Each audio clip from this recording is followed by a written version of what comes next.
Un buen día para todos, soy Hamid Eduardo Osorio Manjarres, estudiante de Psicología de la Universidad Nacional Abierta y a Distancia. Para el presente video desarrollaré la fase 2, Teoría de la Personalidad. Encontramos la teoría biológica de la personalidad. Esta nos dice que la personalidad está influenciada por la biología del cerebro, aunque estrechamente relacionada con la psicología de la personalidad. Las bases biológicas de la personalidad se centran en el porqué o cómo los rasgos de personalidad se manifiestan a través de la biología, además de identificar los rasgos de la personalidad. Por ello, Eysenck combina la tradición correlacional del modelo descriptivo taxonómico con la experimental, un modelo causal o explicativo. El modelo descriptivo habla de tres dimensiones interdependientes para describir la personalidad: psicoticismo, extraversión y neuroticismo. El modelo causal enlaza las dimensiones con procesos psicofisiológicos que explican las diferencias individuales conductuales. También vemos los aportes de William Sheldon. Este desarrolla la psicología constitucional, el estudio de las relaciones entre los atributos físicos y rasgos de personalidad. Desarrolló la psicología constitucional. Él estudió las relaciones entre los atributos físicos y rasgos de personalidad. Estudió miles de fotografías y desarrolló un sistema de clasificación de tres componentes principales o somatotipos, los cuales son la endomorfia, la mesomorfia y componentes secundarios llamados ectomorfia. Del mismo modo, desarrolló un sistema de clasificación para los tres componentes principales del temperamento y además encontró una correlación entre la clasificación física y los temperamentales. La teoría cognitiva de la personalidad. Esta plantea que la conducta está guiada por la manera como se piensa y se actúa. Esto frente a una situación. Sin embargo, no deja de lado las contingencias que ofrece el ambiente inmediato ante cualquier situación. Por ello, Bandura dice que la personalidad es la interacción entre la cognición, el aprendizaje y el ambiente. Mitchell se interesó por estudiar las variables personales del aprendizaje social cognitivo, variables que generaron otras maneras de percibir las diferencias conductuales. Kelly planteó como concepto estructural de la personalidad el constructo, como una manera de construir o interpretar el mundo. Es un término utilizado por las personas para anticipar o experimentar sucesos, pues los interpreta, les da estructura y un significado. Ruder presentó una escala para evaluar las expectativas generales del individuo sobre el control interno o externo del reforzamiento. Esta escala consiste en un inventario autodescriptivo de elección forzada, construido en el contexto del aprendizaje social. Teoría del aprendizaje social. Julian Ruder considera que el patrón de conducta que empleamos habitualmente es un elemento derivado del aprendizaje y la interpretación social.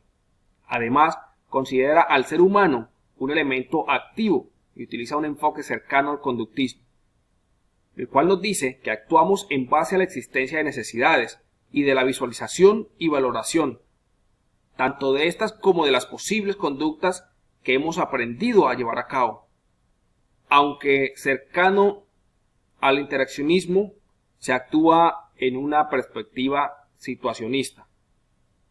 Albert Bandura da una revelación mayor al entorno como génesis y modulador clave de la conducta de cada individuo.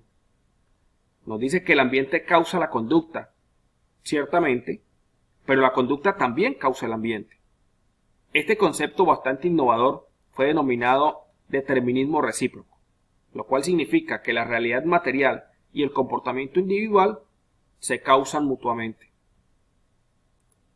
La teoría humanista de la personalidad hace hincapié en el hecho de que los humanos están motivados positivamente y progresan hacia niveles más elevados de funcionamiento. Entre los teóricos encontramos a Adler, el cual escribió sobre las fuerzas que contribuyen a estimular un crecimiento positivo y a motivar el perfeccionamiento personal. Es por eso que en ocasiones se considera a Adler como el primer teórico humanista de la personalidad. Maslow no se centra en los casos clínicos, sino que define personas sanas. Su esfuerzo va dirigido a desarrollar potenciales, la capacidad de escoger y la creatividad de las personas. Maslow propone unos supuestos básicos. Primero, que cada uno nace con una naturaleza interna de base biológica que es hereditaria, natural y personal. Segundo, la naturaleza interna de cada persona es en parte particular y en parte común a la especie.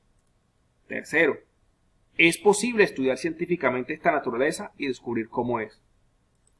Por último, Maslow habla de que la naturaleza humana es buena por sí misma y que las reacciones violentas no forman parte de la naturaleza humana, sino que son reacciones de la vida y que lo mejor que podemos hacer para evidenciar es darnos cuenta de que no es mala.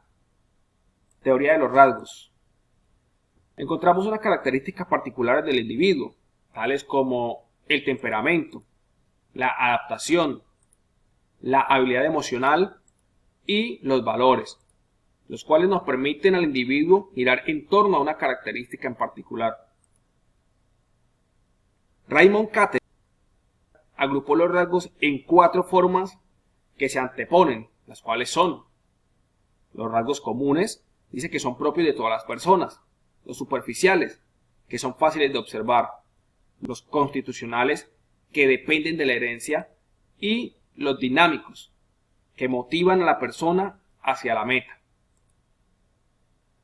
Teoría psicodinámica de la personalidad. Sigmund Freud nos dice que la conducta de la persona es el resultado de las fuerzas psicológicas que operan dentro del individuo y que por lo general se dan fuera de la conciencia. Encontramos 3 estructuras. La primera es el yo. Esta es la única estructura que se encuentra presente en el nacimiento y es totalmente inconsciente. Se interesa en satisfacer los deseos del niño con el fin de evitar el dolor. Para ello, el niño solo tiene 2 maneras de obtener placer: las acciones reflejas y la fantasía. Encontramos el yo. Se encuentra entre lo consciente y lo preconsciente, que busca satisfacer los deseos del ello en el mundo externo. El superyo cumple las veces de guardián moral.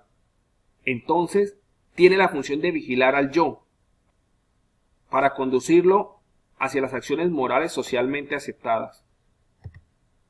Encontramos unas etapas psicosexuales. La primera es la etapa oral. Esta va desde el nacimiento hasta los 18 meses.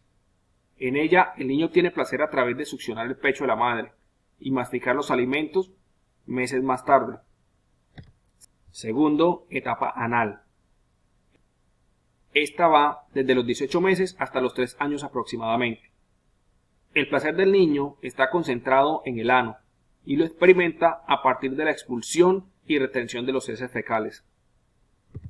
Tercero, la etapa fálica. Va desde los 3 años hasta los 6 años. En ella los niños empiezan a descubrir sus genitales. Entonces se apegan mucho más al progenitor del sexo contrario, mientras que experimentan sentimientos de rivalidad con el progenitor del mismo sexo. Cuarto, etapa de latencia. Esta va desde los 6 años hasta los 12 o 13 años. En esta, el interés por el sexo disminuye y los niños pueden jugar con otros niños del mismo sexo sin experimentar ninguna dificultad. Quinto, etapa genital. Esta etapa es propia de la pubertad y de la adolescencia. Se acompaña de los cambios físicos, psíquicos y emocionales, propios de tal momento vital. Por último, esta es la bibliografía que he utilizado para el desarrollo del presente trabajo. Muchas gracias. Excelente día para todos.